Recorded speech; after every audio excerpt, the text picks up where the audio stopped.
Yes ready. 110 शब्द प्रति minute start. Bharat गांवों में बसता है, 80% लोग गांवों में रहते हैं। हम गांधी जी की शताब्दी मना रहे हैं। गांधी जी ने जो कुछ भी कहा गांव के लोगों के लिए कहा, ग्रामीण जनता के लिए कहा। उन्होंने गांवों के लोगों को उठाने की बात कही। कलकत्ता, मद्रास, बम्बई, दिल्ली आदि शहरों के रहने वाले लोगों की ही उन्नति हो और गांवों में रहने वालों की ना हो, ऐसा उन्होंने कभी नहीं कहा।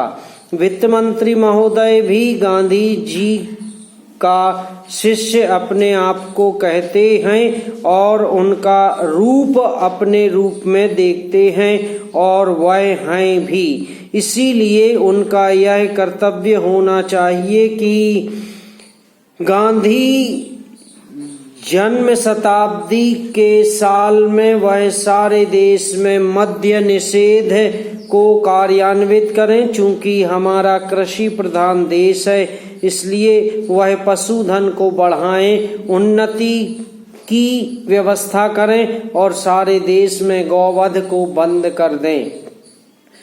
कांग्रेस सरकार ने यह संकल्प लिया है कि हिंदुस्तान में समाजवादी समाज और लोक कल्याणकारी राज्य की स्थापना की जाएगी। इस समय देश में आर्थिक विषमता अधिक है महोदय। यद्यपि योजना के अंतिम रूप पर यह औपचारिक बहस अब हो रही है। हमने योजना के प्रारूप के बारे में काफी ब्यौरेवार विचार किया था। एक माननीय सदस्य ने कहा है कि योजना से ऐसा नहीं लगता कि कामों को निपटाने में तत्परता जरूरी है।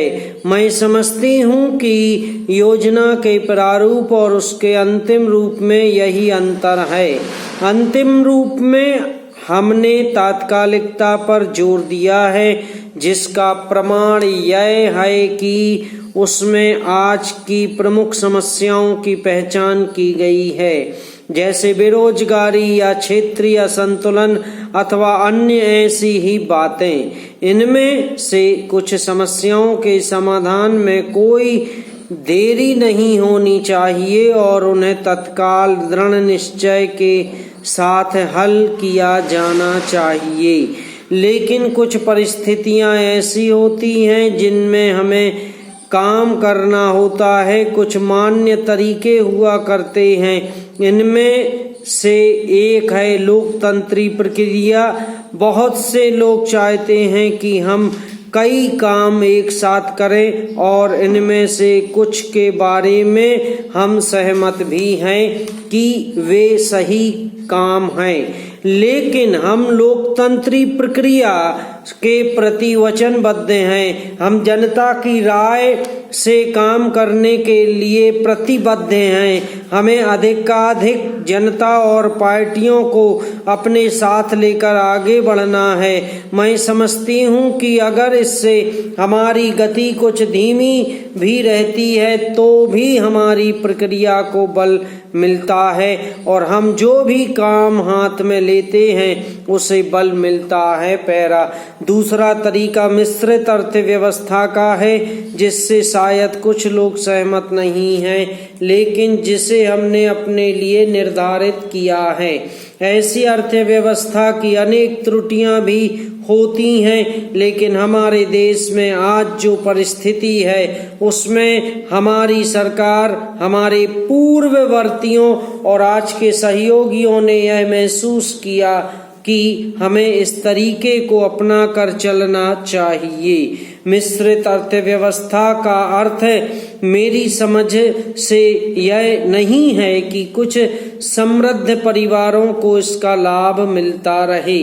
कृषि या लघु उद्योग जैसे अनेक क्षेत्र कमजोर वर्गों के लाभ के लिए निजी क्षेत्र में रखे गए हैं और हमारी मिश्रित अर्थव्यवस्था के अंतर्गत अपने लिए लोगों को अनेक कार्यक्रम अपने हाथ में लेने के अलावा उनमें अपने लिए काम करना चाहिए। मुझे मालूम है कि स्वाधीनता के तुरंत बाद जो स्थिति उत्पन्न हुई थी उसका कुछ परिवारों, ग्रुपों, व्यवसायिक घरानों ने निजी स्वार्थ के लिए लाभ उठाया और हमारी कोशिश है कि हम एकाधिकार की ऐसी प्रवृत्ति का उन्मूलन कैसे करें। हमारी जो परिस्थितियां हैं उनमें ये तो संभव नहीं है कि जो कुछ हो रहा है उसे एकाएक रोक दिया जाए। समाप्त।